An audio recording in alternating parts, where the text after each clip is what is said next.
When dividing fractions, it's pretty easy in that it follows the same principles as multiplying fractions, in that you multiply across the top, which is the numerator, and you multiply across the bottom of the denominator. However, there are a few extra steps in that. It does require flipping and inversing or taking reciprocal, etc. So I'm just going to start off with its foundations and where that comes from. So consider there are 4 pizzas and each child insists upon 3/4 of a pizza. How many children can be fed? So if we were to transform that question symbolically, we draw 4 pizzas.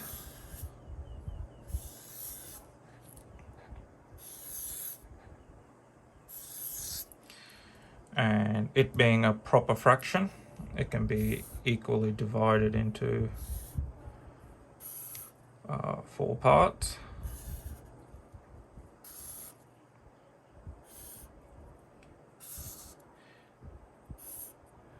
Now the question says each child insists upon 3/4 of a pizza. So I'm going to represent each child with a different color, and each child will take 3 parts. So that's 1 part, that's the second part, the third part. So that's 1 child.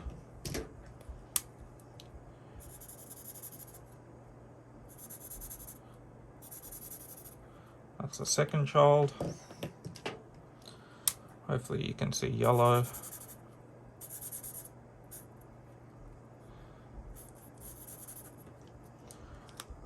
That's your third child.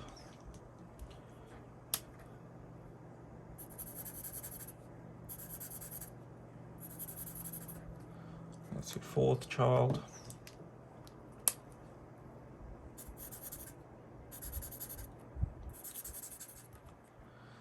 That's your fifth child. And you're left with 1/3. Sorry, 1/4 rather. Okay. So we can see from the diagram that 4 pizzas divided by 3/4 is 5. So 5 meaning 5 children, with 1 slice remaining. Now that 1 slice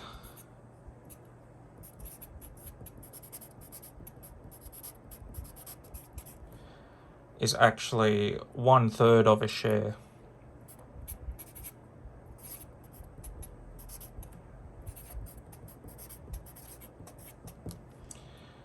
And this is a bit tricky because 1/3 of a share is 1/4 of a pizza.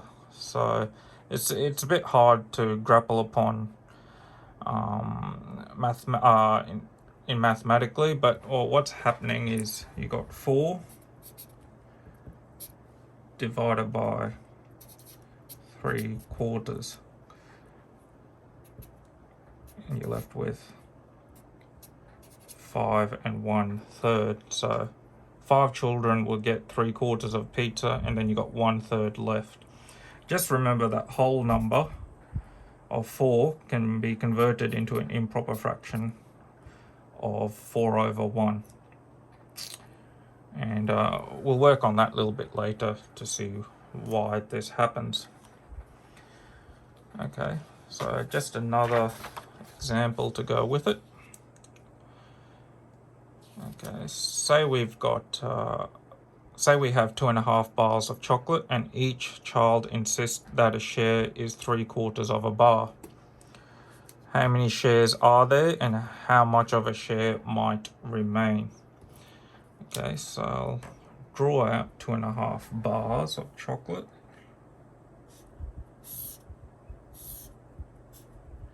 That's 1.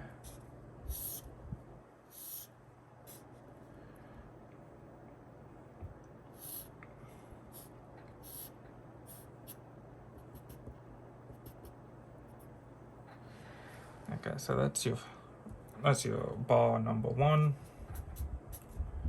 That's your bar number 2, and that's your half bar. Okay, so each child consists of a share of 3/4. So go 1, 2, 3.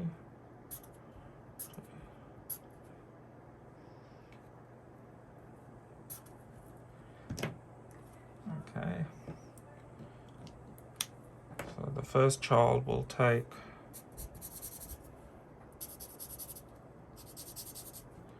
the first 3 portions.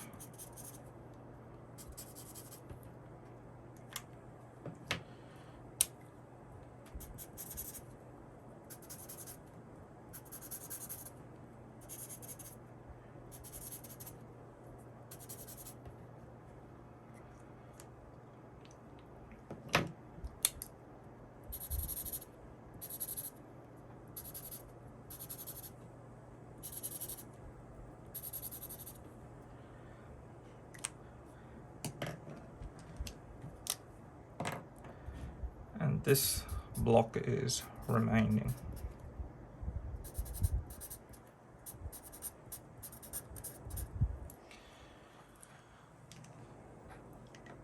Okay, so we can see that 3 people get a full share and 1/4 of a bar is left over, which is correct. So that's 1/4, 1/4, 1/4. And we're only concerned about this quarter remaining because only half a bar was given, effectively. 2 full bars and a half. Okay. So this is actually 1/3 of a share. And that makes sense because 1/4 of a bar is a third of a share if a full share is 3/4 of a bar. Now it's a bit hard to grapple on just what I said, so let's just convert the numbers, the symbols into numbers and transform the question with it. So you got 2.5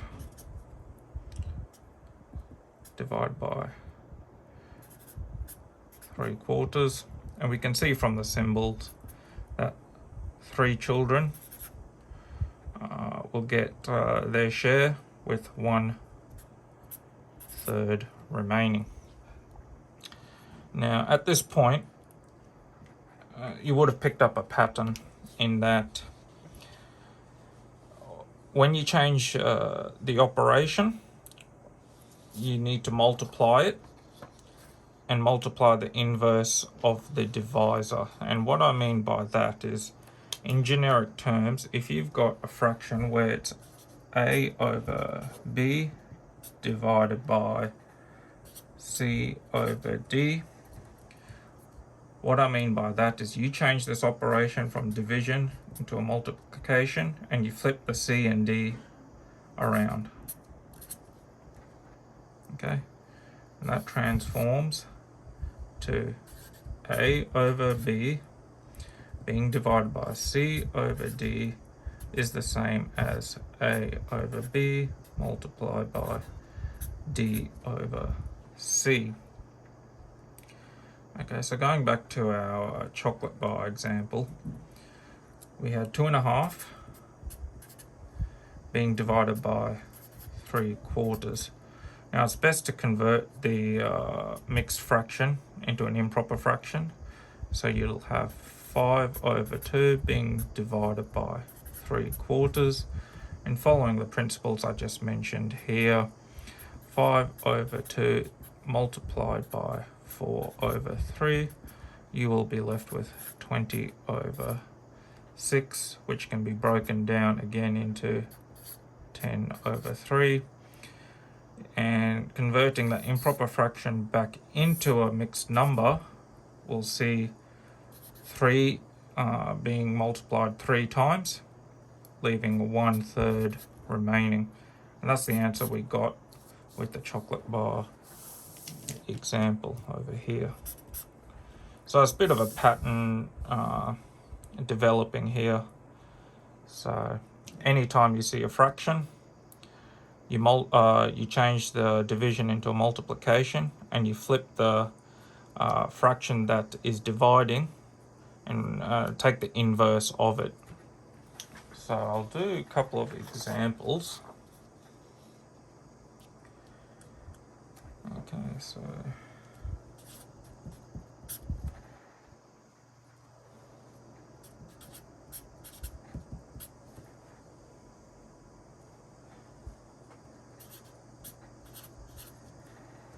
you've got 5 over 2 being divided by 9 over 8.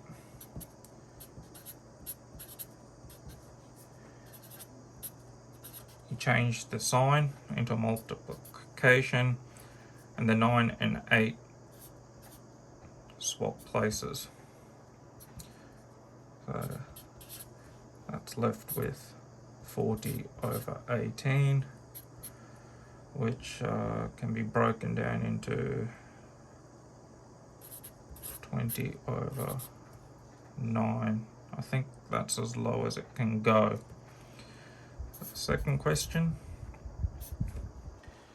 we got 7 over 2 being divided by 4 over 7.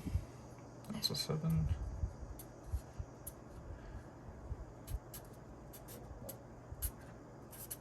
The first fraction stays as is. We're changing the division into multiplication, and the numerator and denominator of the fraction swaps places.